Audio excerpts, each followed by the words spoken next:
Hello friends, welcome to Ideal Tutorials committed to excellence. For more videos, please subscribe our channel.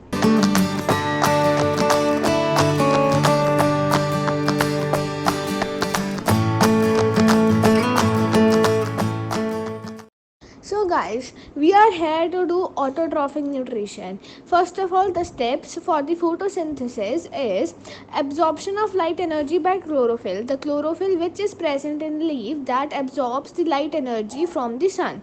Then conversion of light energy to chemical energy and splitting of water molecule into hydrogen and oxygen. Here we know that water is made up of H2O. It means hydrogen and oxygen. Therefore, water is split into hydrogen and oxygen separately. Then reduction of carbon dioxide to carbohydrate. It means carbon dioxide is reduced to carbohydrate to provide energy and food obviously. Heterotrophic nutrition. In this nutrition, plants that lack chlorophyll and animals take the food from other organisms.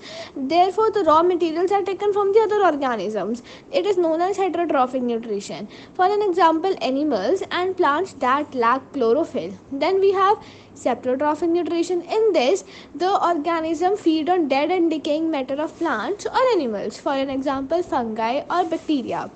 Then we have parasitic nutrition. In this, the food is obtained from the body of the host. What is host? Now host is the living organism from where another living organism obtained the food is known as host, and this type of nutrition is known as parasitic nutrition. First of all, in parasitic nutrition, there is no benefit given to the host. Then we have holozoic nutrition. In holozoic nutrition, animal take the whole food and then digest the particles with the help of enzymes. For an example, in amoeba, in human beings also, the mode of nutrition is holozoic nutrition. Now, nutrition in human beings. First of all, we'll talk about alimentary canal. Our alimentary canal includes mouth, then esophagus. Esophagus is basically another name for food pipe. Then stomach, small intestine, large intestine, and anus and rectum obviously. Then we have given a diagram and we have labeled it 1, 2, 3, 4, and the same numbering corresponding to that are given. Come some keywords. First is peristaltic movement. It is the rhythmic contraction of muscles of the lining of alimentary canal. Alimentary canal is the whole canal that includes esophagus and intestine and stomach, all of these, to push the food forward. It is the rhythmatic movement or rhythmatic contraction and relaxation of the muscle that help the food to move forward to the alimentary canal. Then we have sphincter muscles. What are sphincter muscles? It helps in the exit of the food from the stomach to the small intestine. It is the sphincters, or we can say that it is the guard present there. Then we have villi. Villi are the small finger-like projection on the wall of small intestine. Basically, it is there to increase the surface area for the absorption of the food. Then we have large intestine. Then the function of the large intestine is to absorb the water that is left in undigested food, unabsorbed water, to absorb it.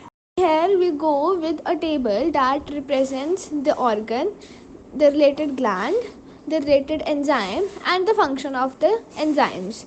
Then we have first mouth. The secreted gland or the gland related to the mouth is salivary glands, that is present 3 in pair. Then the enzyme secreted by salivary gland is salivary amylase. Amylase basically is the word for the breakdown of starch. Then the function of salivary amylase is to convert starch into sugar. Then we have stomach. Stomach is our next organ. The gland associated with is gastric glands. The enzyme or the juice secreted by them is gastric juice. Gastric juice contains 3 parts or 3 components, we can say that.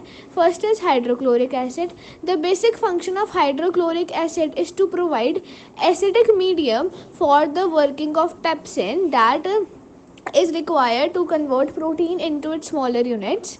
And the next function of the hydrochloric acid is to kill the harmful bacteria. Then pepsin, I have told earlier that pepsin is used to convert protein into smaller units. Then we have mucus. Mucus is basically present on the lining of the stomach to prevent the action of hydrochloric acid on the stomach walls. Then we have small intestine, our next organ. The gland related with small intestine is liver. The liver secretes bile juice and it helps in to provide the acidic medium for the action of the pancreatic enzyme. Pancreatic enzyme are the enzyme that are secreted by the pancreas, and it also helps in the breakdown of large fat globules or molecules into smaller parts. Then we have next pancreas. The juice secreted by pancreas is pancreatic juice. The components are amylase, trypsin and lipase. Amylase, obviously I have told it earlier, then trypsin, and there is lipase. There goes the next topic, respiration. Respiration is basically the breakdown of the food with the help of oxygen to release energy. Then there are two types of respiration, anaerobic and aerobic respiration. We will discuss it in the form of table or difference. In aerobic respiration, it takes place in the presence of oxygen, and anaerobic respiration takes place in the absence of oxygen. And the end products in the aerobic respiration, obviously, as it is taking in the presence of oxygen, more energy is produced, and in next one less energy is produced. There is a table that you can collect all the information about aerobic and anaerobic respiration from the point of view of your exams. Then here we go with some common features of respiratory organs. First of all, respiratory organ. We need a large amount of energy, a large amount of oxygen to survive. Therefore, to provide large surface area, we have alveoli, and these other membranes of alveoli are obviously permeable walls, which we can say that semi-permeable, so that the exchange of oxygen and carbon dioxide can take place. Then we have extensive blood supply to the part of respiratory system, because to exchange the oxygen and carbon dioxide and gases. Then if we talk about in plants the basic concept is of diffusion is enough for them. And in अगर भी हम animals की बात करें या हम basically humans beings की बात करें, हम अपनी बात करें, ट्रैकिया के पास, ये बहुत इंपॉर्टेंट क्वेश्चन है but I am talking to you, trachea के पास जब देखो ट्रैकिया में हवा नहीं जाएगी तो वो कोलैप्स करने के चांसेस हैं. अब वो कोलैप्स करने के चांसेस हैं तो उसको रोकने के लिए क्या होता है, we have rings of cartilage. This is very important question, that we have rings of cartilage that prevent the collapse of the trachea. Then we have lungs. We all know what is lungs. Then we have bronchi and bronchioles. These are the small pipes that comes out with trachea. Then here we go with blood. We know what is blood. Blood is red in color. Obviously it is a fluid. It contains a fluid medium known as plasma. It contains RBCs. It contains WBCs, that are red blood cells or red blood corpuscles, and white blood cells or white blood corpuscles respectively. Then we have platelets. What is the function of platelets? The function of platelets is to prevent the flow of blood out of the body, or we can say that it enhances the clotting of the blood. Then we have carbon dioxide, gases, food, waste, all of these in the blood. Then there is a difference table of arteries and veins. It is very, very important from the point of view of your exams, obviously of the board.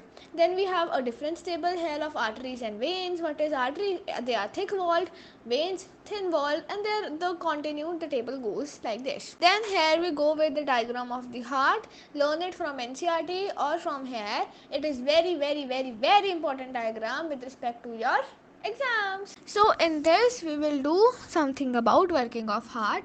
In this we will learn how the heart pumps the blood to the rest of the body. So all the deoxygenated blood that collects from the body by the vena cava is the pipe that collects all the deoxygenated blood from the body. What is deoxygenated blood? The blood that contains maximum amount of carbon dioxide is known as deoxygenated blood. All the blood, after the collection of all the deoxygenated blood, it comes to the right atrium. After it goes to the right ventricle, that is just below the right atrium.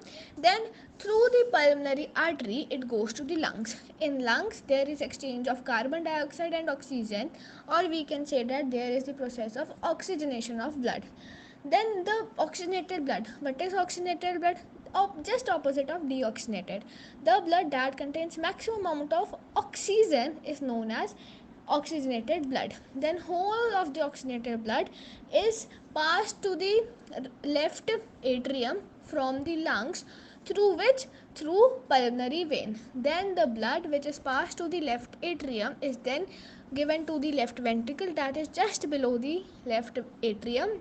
Then the whole oxygenated blood is then transported or then pumped to the rest of the body by the heart, through aorta. Aorta is generally a pipe that collects the blood from the left ventricle and pumps the blood to the rest of the body. Then we will do something about platelets. I have explained you the function of platelets earlier. The function of the platelet is to help the clotting of the blood. Then lymph is the extracellular fluid or similar to the plasma, but it is colorless and with lesser proteins.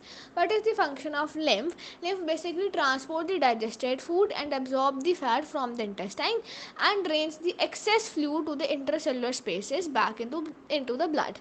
Then we have transport of water. Transport of water in case of plants is through the xylem. Xylem we have studied. What is xylem? Xylem is a tissue that is only present in plants through which the transportation of blood occurs. It occurs due to the concentration difference between the root and the soil, and therefore the water moves upward. The water only moves upward, therefore it is known as unidirectional transport of water. The transport of food is done by the phloem. In case of plants, the plants carries, or the phloem tissue carries the food in various directions. From upward it can be downward, vertically upward, vertically sideways, or whatever it is. Therefore it is known as bidirectional movement of phloem, of bidirectional movement of food. And this process of movement of food is known as translocation. The next topic is excretion. What is excretion? Obviously we all know that the removal of waste from the body through the excretory system is known as excretion. The organs that help in the excretion or that are included in excretory system are kidneys, urinary bladder, ureters, and urethra. Kidneys, we all know that a pair of kidneys, or they are two in number, is present. They are bean shaped, or we can say that rajma shaped, present in abdomen. Abdomen is our lower body on either side of the backbone. On either side of the backbone, kidneys are not in the front, they are at the back. Then the basic unit, as the basic unit of lungs is alveoli, the basic unit of brain is neuron, therefore the basic unit of kidney are nephron. The gaseous waste contains carbon dioxide. Okay, the gaseous waste in respiration is carbon dioxide and oxygen is in photosynthesis. It is removed by the process of diffusion. Excess water, we know that excess water, like in our case, excess water is removed by sweating and is known as evaporation or sweating. In plants, this process is known as transpiration. And other ways of the plants, we are very much familiar that the leaves fall off due because they contain very much amount of excess waste. Then the gum that is secreted by the plants is also their excess or waste. Thank you. Keep learning and stay tuned with us for the next video.